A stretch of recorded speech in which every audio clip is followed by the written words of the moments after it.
مخاطبین از رسانه پشت ماجرای فیلم استاندار سابق یادتونه یعنی تیم زنه میگه که منم دالشونی رو آقای گلزار جابجا کرد. درود به مخاطبین عزیز، بنده امین فردین خوشحالم که به همراه تیمم بار دیگه و یک برنامه پشت پرده دیگه با شما هستیم. امیدوارم که هر کجای این کره خاکی که هستید حال دلتون خوب باشه. امروز هم براتون یک ویدیو جنجالی و پر از اتفاقات باحال داریم و در خصوص افرادی که شما در ویدیوهای قبلی برای ما کامنت گذاشتید می‌خوایم صحبت بکنیم و به اصطلاح افشاگری بکنیم. سلبریتی‌هایی که دکمه گردنگیرشون قطعه و همشون در حال حاضر میرن مصاحبه میکنن با سایت‌ها و خبرگزاری‌ها و نمیدونم پیج‌های مختلف که در حال دعا و راز و نیازن. ما هم میگیم که باشه شما در حال دعا و راز و نیازید، فقط در اون لابله‌های افشاگری ریزی از پشت پرده‌هاتون میکنیم. بعدش هم واکنششون هم کلا عموما همشون هم یه چیزه، یه خبرنگار نشسته اونور تو یوتیوب و خبرهای زرد تولید میکنه. آقا شما چیکار به رنگ خبر داری؟ مهم اینه که من دارم واقعیت شما رو میگم. بعد جالبه که این افشاگری‌های ما باعث شده که داد یه سری دیگه از سلبریتی هم در بیاد و اونها مثلا تایید بکنن حرفای من رو. من تو ویدیوهای قبلی اگر مخاطب همیشگی برنامه پشت پرده باشید گفته بودم که یه سری از این سلبریتی ها سوراخ رو پیدا کردن و وقتی میرن تو این تاک شوها و برنامه‌های مختلف میشینن صحبت میکنن، مثلا راجع به گذشتهشون میگن که ما آدمای بدبخت بودیم، بیچاره بودیم، با پیت نفتیم و اونور میرفتیم تو جوب میخوابیدیم، خونه نداشت. یعنی یه جوری خودشون آدم بدبخت و بیچاره نشون میدن چون ترحم رو دوست دارن. مردم میگن الهی دورش بگردم چه آدم بدبخت بیچاره بوده، چقدر خوب پیشرفت کرده و این ترحمه بهشون حس خوب میده و جدیدن هم مد شده. یعنی هر کی میره تو از این سریال ها این حس ترحمه رو میخواد نشون بده و به نوعی سوراخ رو پیدا کرده. از اون طرف آقای هومن حاجی عبدالله قشنگ اومد این صحبتایی که من چند قسمت قبل کردم در خصوص سلبریتی ها تایید کرد و علنی اومد گفتش که آقا آدمو برق بگیره جو نگیره، چون یه سری از این افراد میرن تو این تاک شوها و یه جوری راجع به زندگیشون صحبت میکنن انگار بازیگرا همه گشنه گدا و کارتون خواب و جوب خواب بودن.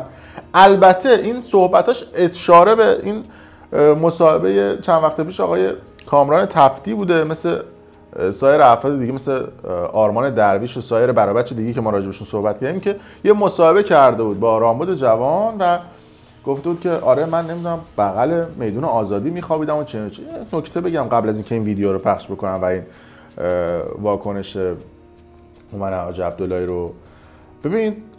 الان شرایط فعلی اقتصادی ایران همه یعنی همه همینن الا اون 5% که اون بالا و وضع مالیشون خوبه، 95% دیگه وضعیتشون مثل شماست. یعنی این حس ترحم رو که داره میگی به این دیگه فکر میکنن که مثلا بقیه تو پر قو بزرگ میشن، اینا مثلا شرایط بدی داشتن. نه عزیز من، با این شرایط اقتصادی فعلی 95% مردم دارن مینالن از گرونی ها، از مشکلاتی که هست، از بیکاری، از فقر.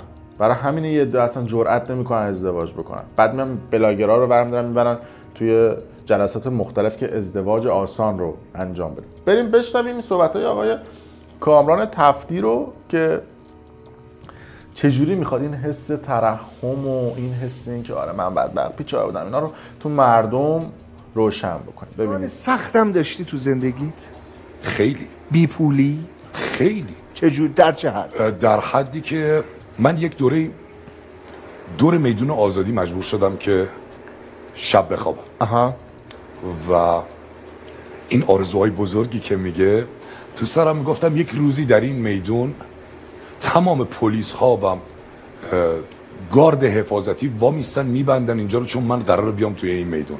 بله دیگه گفتم دیگه یه سری از این سلبریتی ها سوراخ رو پیدا کردن که اینجوری صحبت میکنن و اینجوری راجع به گذشتهشون میگن و از اون برم آقای هومن حاجی عبداللهی راجع به این افراد اینطوری واکنششون داد که توییتشون کنار صفحه من بغل مقالا میبینید یه سری از این سلبریتی هایی که اصلا من چرا اصلا دارم راجع به این افشاگری میکنم و اصطلاحاً سبک پاپاراتزی دارم جلو میبرم، به خاطر اینکه بعضیا میان از این سلبریتی ها بت میسازن، خدا میسازن.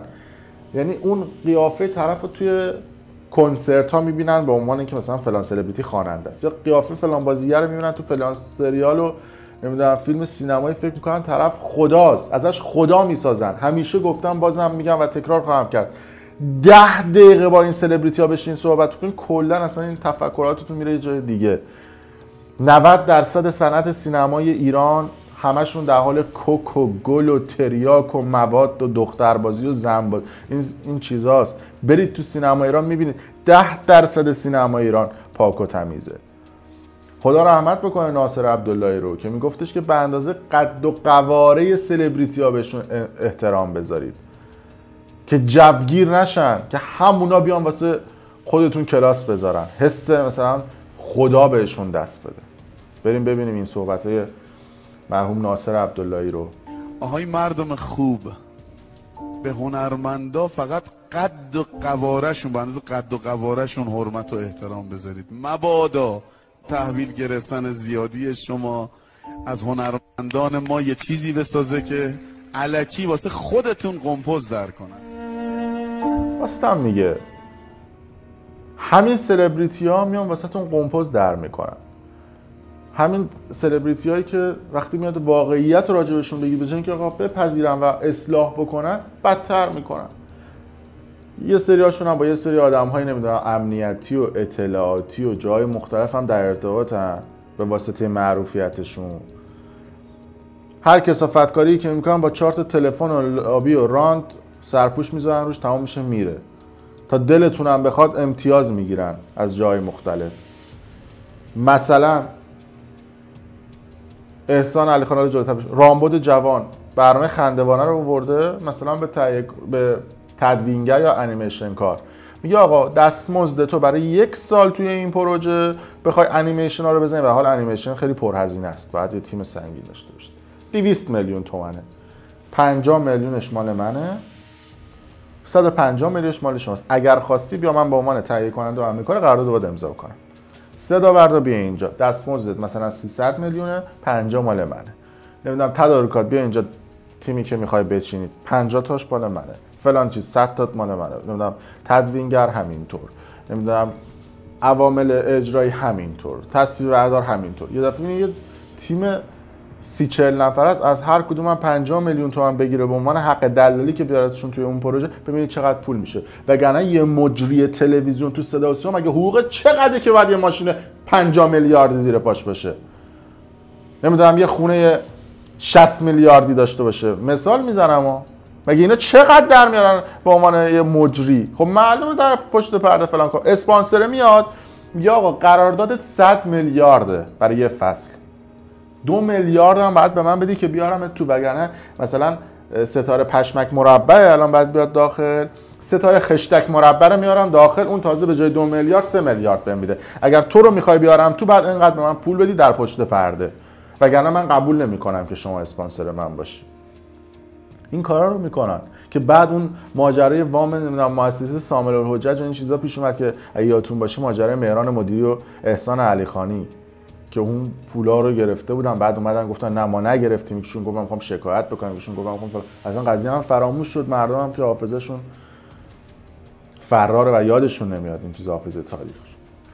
مثلا راجع به احسان علیخانی هم جالب بگم که قبلا هم گفته بودم که ایشون اواسط دهه 80 یعنی سال 83 84 ازدواج کرد و 86 یعنی تو مایه‌های همون 86 جدا شد از همسرش. همسرش هم از اقوام مادریش بود که متولد، حالا میلادیش رو بهتون میگم 1987 و دختره همون سالای 86 87 بعد از اینکه از احسان جدا میشه، خانم ان، حالا اسمش رو نمیگم شاید سرش بشه، سال 87 میره ایتالیا و حالا در کش و قوس جدایی با احسان علیخانی بود که احسان علیخانی هم میره ایتالیا سال 88 و اونجا دیگه صحبت‌های نهاییشو با این دختره میکنه و دیگه کلا ماجراشون کات میشه که یک برنامه هم توی شبکه 2 اگر اشتباه نکنم پخش میشد که احسان علیخانی رفته بود موقع سال تحویل ایتالیا.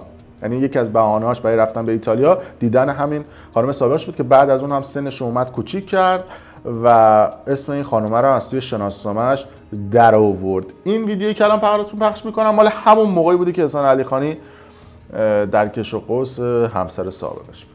خب ما میخوایم سال 1388 رو توی شهر روم توی کشور ایتالیا شروع بکنیم. مثلا متفاوته اما دلمون خیلی گرمه به این که همه بچه‌ها کنار هم دیگه جمع شدیم و من در حد 30 ثانیه خواهش میکنم که هر کسی فکرشو بکنه، آرزوهاشو بکنه، بعد دعا رو بخونیم و کنار هم دیگه شادی کنیم. 30 ثانیه. بله این ویدیو هم دیدی. راجع به نیکبخت من صحبت کرده بودم. یه دونه فیلم عروسی از خودش پخش کرده. ولک ناموسن شرافتن فیلم عروسی میخوای پخش بکنی، به این آهنگی که تو ماشین پخش میکنی دقت بکن. یه بندری یه چیزی بذار حال کنیم. اومده تو آهنگی که آخر این رابطه چه گلی به سرمون زده. یعنی خودشون دارن تو آهنگ عشق خودشون رو دیس میکنن. ولک شب عروسی ولک شیت گوی خیلی ولی بریم ببینیم این فیلم رو.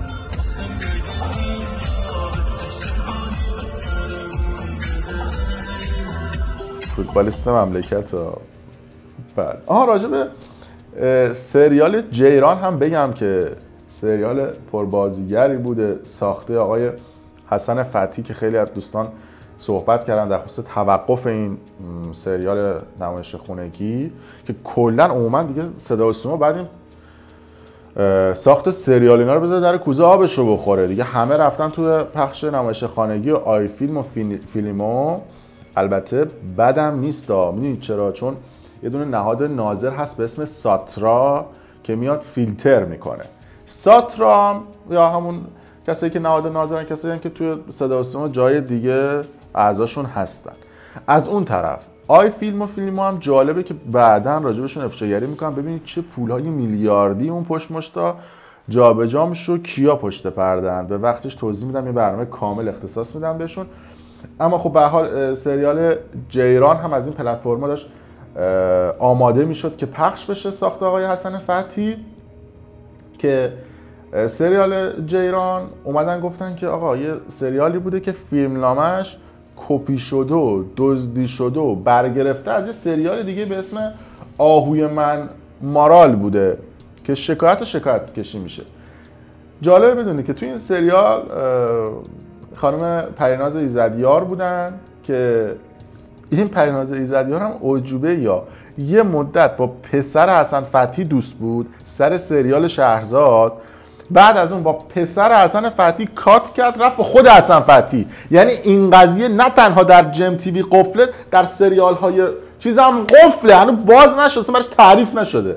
یعنی تو اول با پسر طرف باشی، بعد با پسرش کات بکنی آقای امیرحسین فتحی، بعد بری با باباش. که جالبه که تو همین سریال جیران هم اگر اشتباه نکنم بازی میکنه و حسن فتحی پسرش یه لایو یه بار پخش شد که داشت صحبت میکرد. پریناز ایزدیار هم اون پشت بود، یه صدای عجیب و غریبی میومد دیگه، اوف و جون و این چیزا تو لایو یه نفر. ببین لایو رو هم ببینیم، جالبه. خودت لایو بده زیاده. خودت که هدایت کنه لایو. آره بده. دست من نباید بشه، مثلا باشه من گیج‌بازی در میاد. بلد نیستم. بده.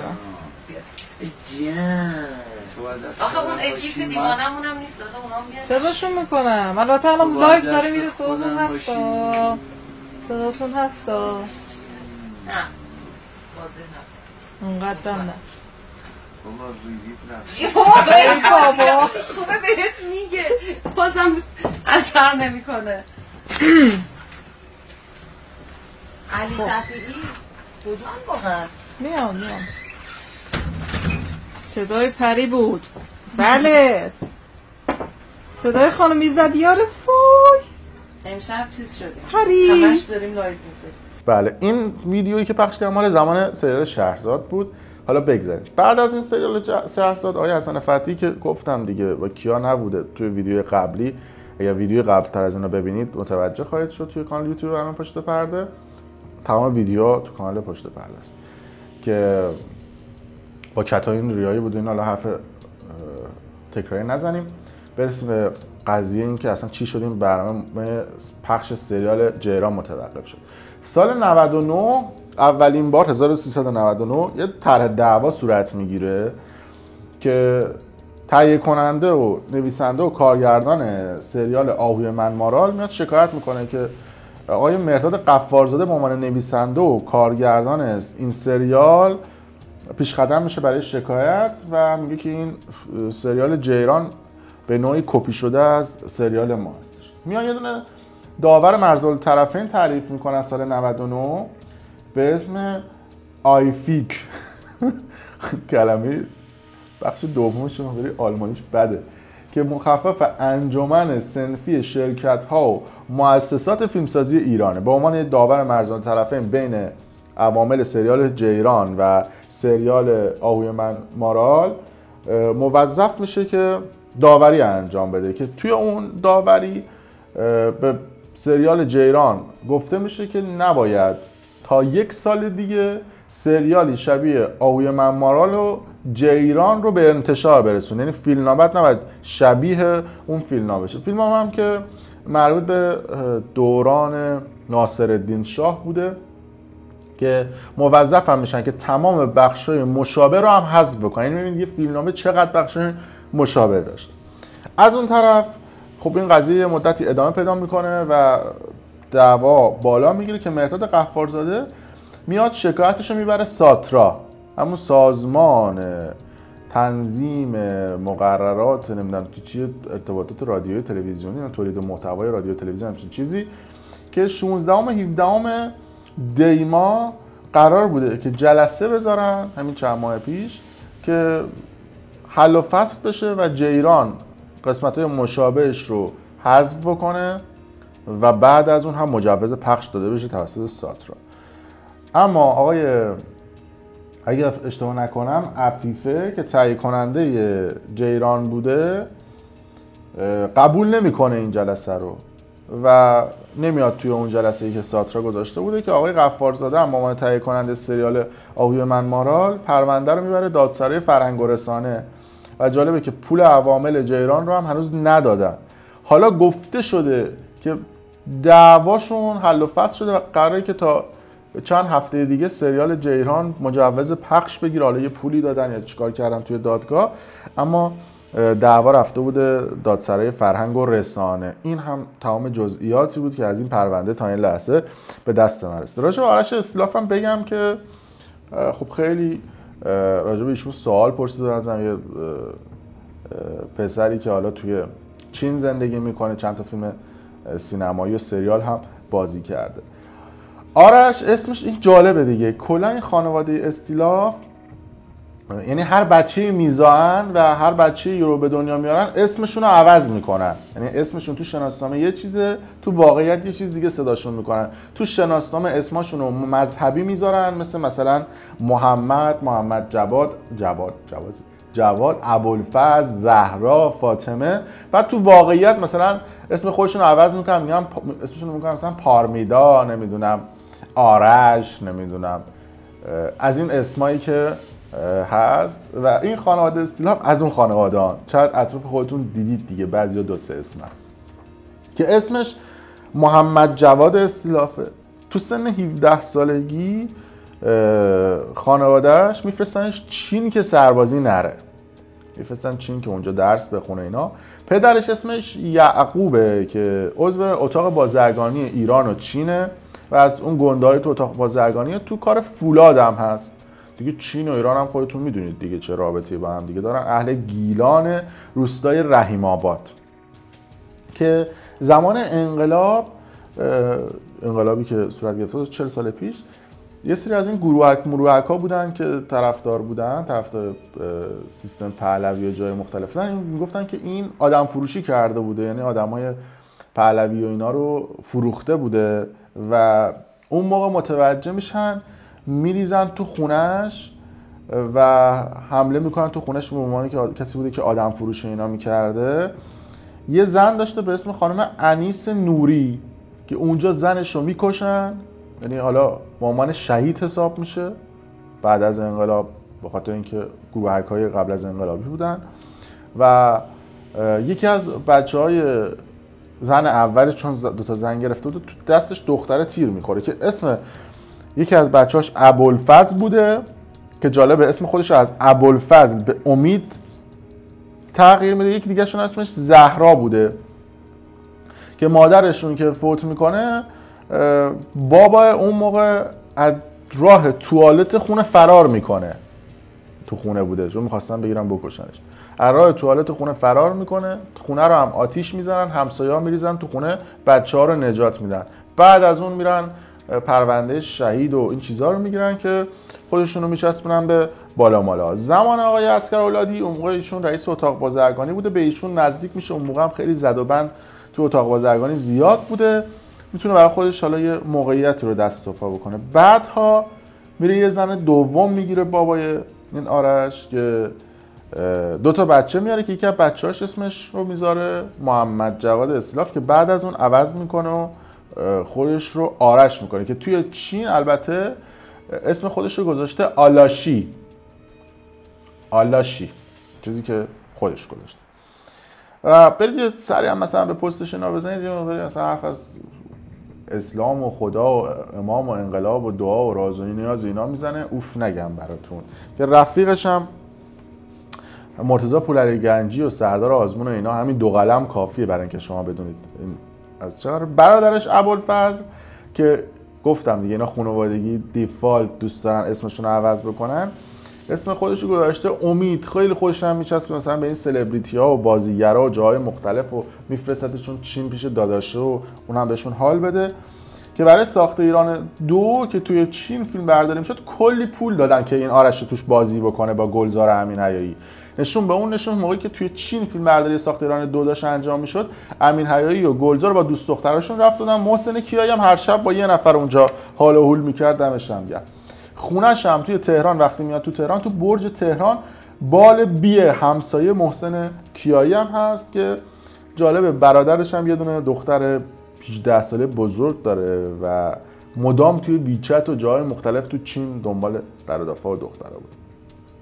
3-4 سال پیش هم که اکران فیلم زرد بود توی چین، این آرشی یه دونه رستوران رو توی چین کامل دربست کرایه میکنه، تولد میگه برای ساره بیات، میخواسته مخ ساره بیات رو بزنه که ساره بیات اونجا بهش پا نمیده، ولی خب خودش یه تیکوتاکی با بهاره کیان افشار اینا هم داره و حالا هر موقع میاد ایران میره راز و نیازی میکنه. و موردم بوده که ایشون سابقه راز و نیاز تو توالت پمپ بنزین رو هم داشت و جالبه که خواهرش با همین سهمیه خانواده شهید و اینا رفته دانشگاه، الان هم شده متخصص زیبایی، اسمش رو از زهرا به آرزو تغییر نام داده.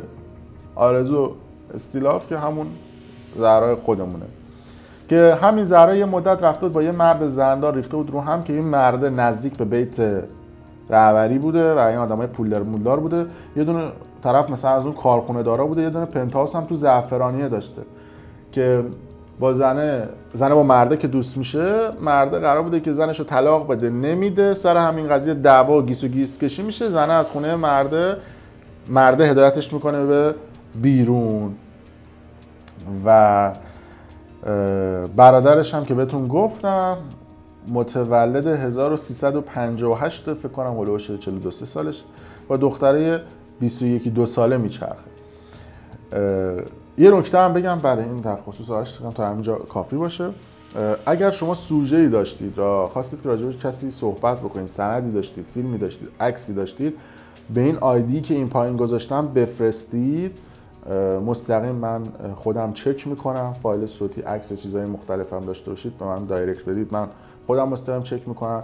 یه قانون داریم، کسی که منبع خبری ما باشه و خبر رو بده به هیچ عنوان هویتش لو نمیره. قطعا هم تو ویدیو قبلی دیدید که ما فقط خبر رو میگیم و به هیچ کسی لو نمیدیم که کی یا چه شخصی یه سری اطلاعات رو در اختیار ما گذاشته. پیج اینستا منم این پیجی هستش که این پایینه و اگر دوست داشتید میتونید فالو بکنید. ابتدای صحبتام رو با ناصر عبداللهی شروع کرده بودم که گفت که حواستون باشه به سلبریتی و به اندازه قد و قوارشون احترام بذارید. پایان این ویدیو رو هم با صحبت‌های فریدون فرخزاد که تو همین آلمان کشتنش و هنوزم مشخص نشده کار چه کسایی بوده به پایان میرسونم و مرسی که تا این لحظه با ما همراه بودید. اگر دوست داشتید ویدیو رو لایک کنید، برامون کامنت بذارید و ویدیو رو به اشتراک بذارید. ممنون که تا این لحظه با ما همراه. سالها قبل وقتی که در کشور یونان حکومت پادشاهی یونان سرنگون شد، روشنفکران یونانی و در صدر اون روشنفکران، در صدر طبقه روشنفکر، هنرمندان معروف یونان مثل تئودورکیس و خانم ملینا مرکوری که امروز وزیر فرهنگ دولت یونانه که دولت سوسیالیستی هم هست، به دور دنیا راه افتادند و مشغول مبارزه شدند برای آزادی کشورشون و مردم کشورشون. یک مثال کوچیکی وقتی من میزنم برای شما روشن میشه که چرا من به دور دنیا راه افتادم. من فکر میکنم که هنرمند معلم اخلاق اجتماعش نیست و هنرمند وظیفه خاصی هم نداره که تکلیف ملتی رو روشن بکنه، ولی من فکر میکنم که وظیفه هنرمندی که به خاطر مردم بالا رفته، از مردم بهره مالی گرفته و خیلی خلاصه و ساده بگم با پول مردم، اگرچه با کار هنریش ولی با دستمزدی که از مردم به دست آورده خوب زندگی کرده، وظیفه داره که در زمانی که ملتی گرفتار می شود و کشوری در بنده راه بیفته و حداقل کاری که میتونه بکنه این که حرف بزنه. من نمیگم که اگر من حرف زدم مردم ایران باید حرفای من حتما گوش بکنند و قبول بکنند، نه، من انسان آزاده‌ای هستم و فکر میکنم که فقط باید بگویم. شما میخواید حرفای منو گوش بکنید، قبول بکنید، میخواید نکنید، ولی وظیفه یک هنرمند گفتن مطالب و گفتن واقعیت هست. بنابراین از همه چیز بریدم، از پدر، مادر، خواهر، برادر، خانه، سگ و گربه، همه چیز که داشتم بریدم، از تمام مادیات، از تمام مسائل روحی، عشقی، قضایی، هر چی که فکر میکنین بریدم، دور دنیا راه افتادم برای اینکه برای مردم کشورم قدمی بردارم. ممکنه که بعضیا به این قدم من ارج نگذارند و اون رو نپسندند، اون مسئله بعضی‌ها هست. وظیفه من هست به عنوان انسان زنده ایرانی به دور دنیا برم و اون قدم رو بردارم. بعدها مردم خواهند گفت که آیا درست قدم برداشتم یا اینکه اشتباه کردم.